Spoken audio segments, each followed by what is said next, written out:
Hi babies, welcome back to my channel. If this is your first time watching my video, please subscribe. And if not, then welcome back. Let's get it started. This story is called Rails.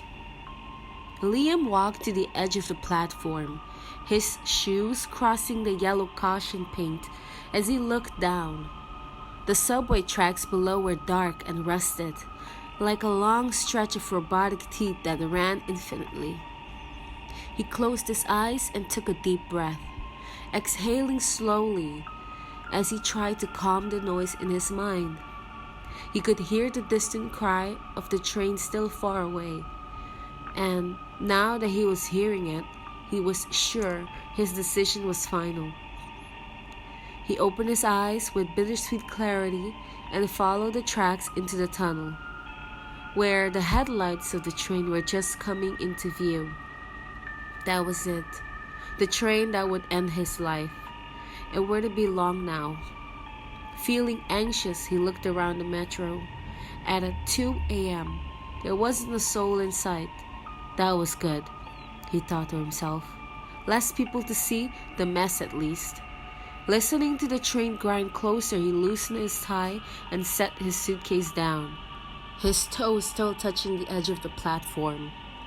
He took out his phone, wallet, and keys and set them gently on top of the suitcase. This way, they wouldn't have trouble identifying him, and the process would be a little easier on them. It was at least he could do. He closed his eyes again and deeply breathed. It was all he had left to do before the jump. Sir, excuse me, sir," a voice shouting, and Liam couldn't help but feel an immediate irritation. He looked to see a businessman like himself running toward the platform, coffee in one hand, suitcase in another. Liam's eyes darted around briefly, hoping there was someone else here, but it was just him, unfortunately.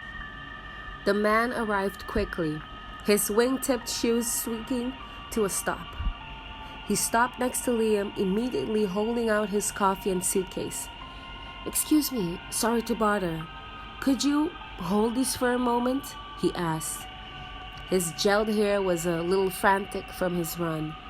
"Pardon, I'm a little busy," Liam asked, clearly annoyed, glancing toward the train. It'll just take a second, I promise, please," he asked with a cool smile. Liam sighed heavily and obliged, keeping his focus on the train. The man thanked them and pulled a comb from his suitcase. With delicate precision, he ran the comb through his hair, collecting the gelled strands with quick swipes until it was just right. Then he straightened his tie and smoothed the wrinkle from his suit. Seeming satisfied, he turned to Liam and stood straight. The train was almost here. "Well, how do I look?" he asked, taking his belongings back. "Good," offered Liam as he turned back to the train. "Wonderful. I am deeply sorry, friend. I had to make sure nobody took my day from me," he said. And to Liam's horror, he jumped down the tracks.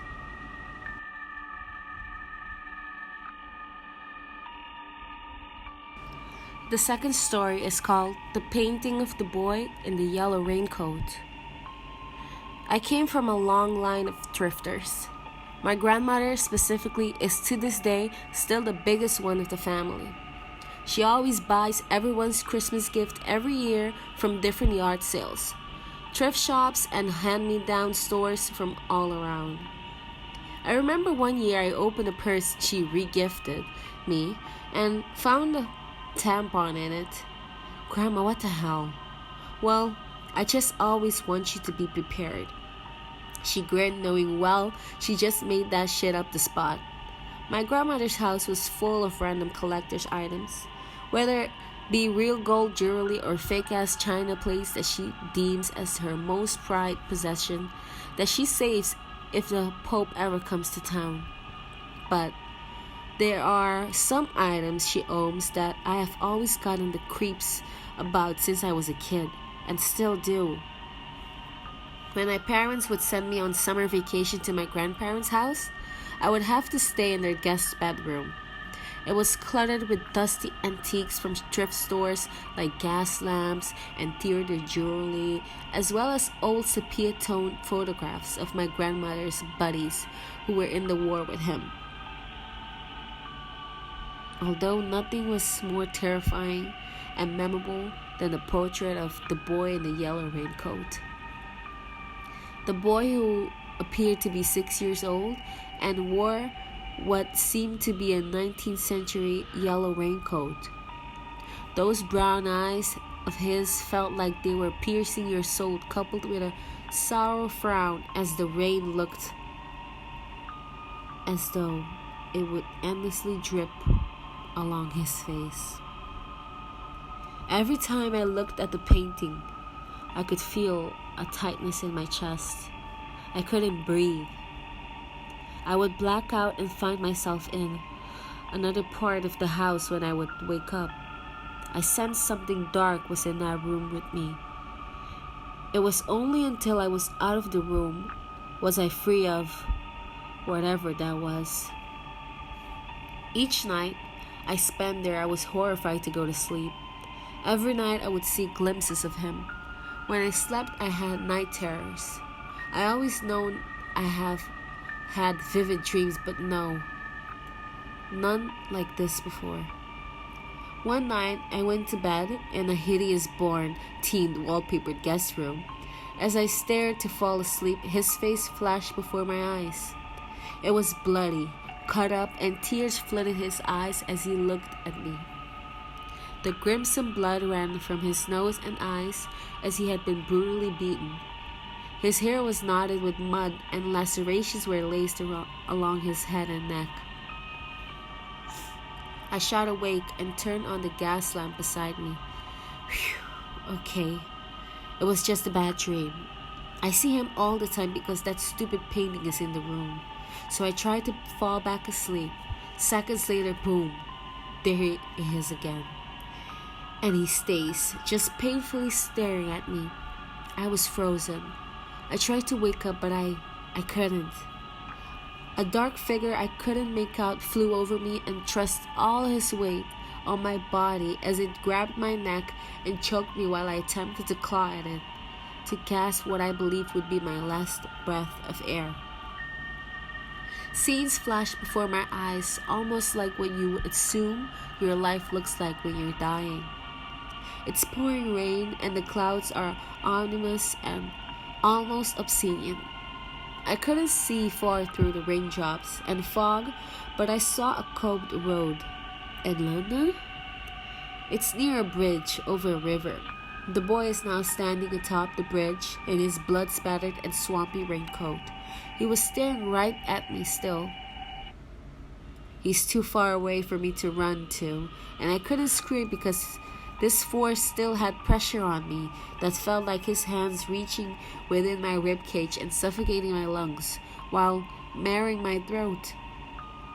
Suddenly, the dark figure rushed to the bridge and violently pushed them in.